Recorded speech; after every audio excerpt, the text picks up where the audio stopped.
Selamat pagi anak-anak, apa kabar hari ini? Ibu berharap kalian sehat dan tetap semangat ya.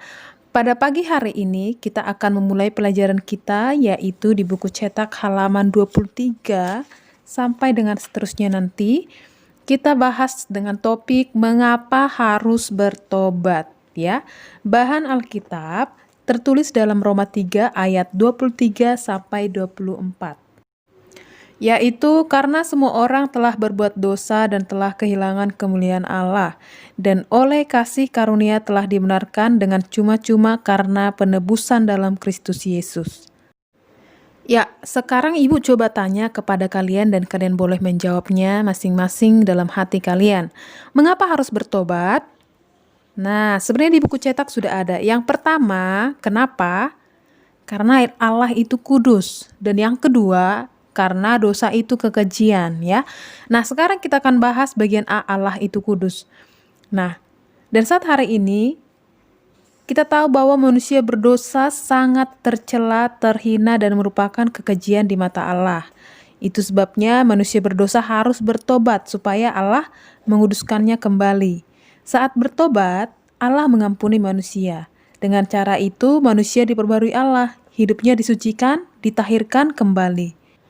Musa adalah hamba pilihan Allah untuk memimpin bangsa Israel keluar dari tanah Mesir menuju tanah Kanaan. Ia selalu berbicara akrab dengan Allah seperti seorang sahabat. Mereka berbicara berhadap-hadapan wajah. Kepada Musa, Allah menyerahkan 10 hukum yang harus ditaati umatnya. Allah memberikan hukum itu untuk menjaga kekudusan hidup mereka sebagai bangsa pilihan Allah. Dan kemudian di dalam perjanjian baru, yaitu Paulus menyebutkan dosa itu sebagai sampah dan kerugian. Yang tertulis dalam Filipi 3 ayat 8, dia berkata, malahan segala sesuatu kuanggap rugi karena pengenalan akan Yesus Kristus Tuhanku lebih mulia daripada semuanya. Oleh karena dialah aku telah melepaskan semuanya itu dan menganggapnya sampah supaya aku memperoleh Kristus. Kekudusan Allah tidak dapat disandingkan dengan apapun di dunia ini. Allah Maha Kudus, Allah tidak dapat berkompromi dengan dosa. Manusia berdosa harus bertobat agar dapat hidup bersama-sama dengan Allah. Dan yang bagian B, dosa itu kekejian. Bagi manusia, dosa itu dapat menjadi kesenangan. Tetapi bagi Allah, dosa adalah kekejian, kenajisan. Nah, kita tahu pada waktu Adam dan Hawa jatuh dalam dosa, Allah mengusir mereka. Allah mengutuk hidup manusia. Allah mengutuk alam semesta dan iblis. Nah, pada waktu Kain membunuh Habel, Allah murka terhadap Kain. Ia menaruh tanda pada dahi Kain. Nah, di sini kejahatan manusia bertambah banyak jumlahnya di muka bumi dalam Kejadian 6 ayat 3. Karena apa? Di sana berkata, rohku tidak akan selama-lamanya tinggal di dalam manusia. Karena manusia itu adalah daging, tetapi umurnya akan 120 tahun saja, ya. Nah, kemudian kita melihat bahwa Allah, ya, melihat itu Allah murka. Jadi saat ini kita melihat bahwa pada suatu hari ketika bangsa Israel dalam perjalanan ke tanah Kanaan, Korah, anak-anak Eliab dan kawan-kawan mereka memberontak melawan Musa. Mereka mempersoalkan Musa sebagai pemimpin. Ternyata di sana melihat itu Allah murka. Perbuatan mereka terhadap Musa sama seperti kepada Allah, sehingga Allah menghukum mereka. Jadi di sini kita belajar bahwa Allah tidak membiarkan dosa, kekejiannya membangkitkan amarahnya. Sekarang bagian C, Allah mencari orang berdosa, ya.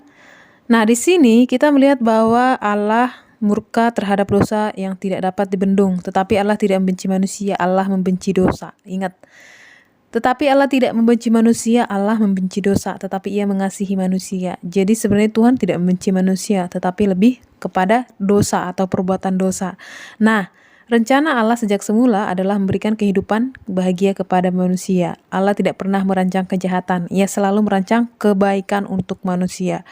Kasih Allah lebih besar melampaui dosa manusia. Allah murka melihat manusia melakukan dosa, tetapi Ia juga mengasihi manusia.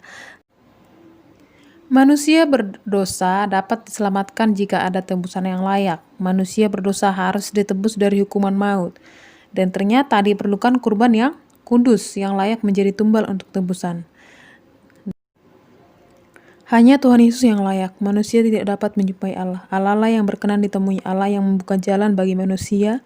Yesus Kristus adalah jalan itu. Allah mencari manusia berdosa, Ia hendak menyelamatkan manusia. Sekarang kita lanjut bagian D, yaitu kutuk versus berkat, ya. Nah, di sini apa itu kutuk, apa itu berkat, ya.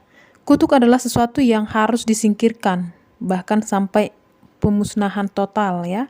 Orang yang tidak bertobat terkena kutuk. Seperti Roma 3:23 tadi mencatat, karena semua orang telah berbuat dosa dan telah kehilangan kemuliaan Allah. Jadi, tetapi Yesus Kristus telah memberi kemenangan untuk kita, ya. Dan kemudian Yesus Kristus telah menang atas maut.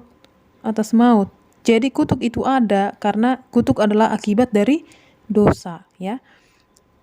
Orang yang tidak bertobat akan menerimanya kekal selamanya, tetapi orang yang bertobat beroleh kemenangan dan menikmati kebahagiaan dalam kerajaan Allah untuk selamanya. Semuanya manusia diperhadapkan dengan dua pilihan, kutuk atau berkat, bertobat atau tidak bertobat, ya. Jadi berkat kita pasti sudah tahu apa itu berkat, yang terbaik pastinya dari Tuhan. Demikian pembelajaran kita hari ini, sampai berjumpa di materi selanjutnya. Tetap semangat, Tuhan Yesus memberkati.